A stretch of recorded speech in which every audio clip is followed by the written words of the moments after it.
సమ్మక్క సార్లక్క మీద ఓటు, యాదాద్రి గుట్ట మీద ఓటు, నరసింహస్వామి మీద ఓటు, కొండగట్టు అంజన్న మీద ఓటు, లాస్ట్ కుమార తీర్థం నరసింహస్వామి మీద ఓటు అని చెప్పి రేవంత్ రెడ్డి చేతులు ఇలా ఇలా దులిపేసుకొని పోయిండు.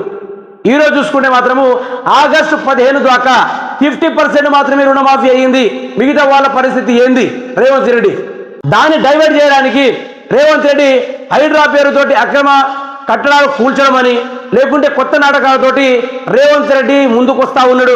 రాష్ట్ర ప్రజల్ని పట్టించుకోకుండా మరి ఏ బోర్డులో దాక్కున్నాడో తెలియని పరిస్థితి. అదేవిధంగా రైతులకు రైతు బంధు ఇస్తాడా ఇయడా అనే ముచ్చని చూద్దాం ఒకసారి.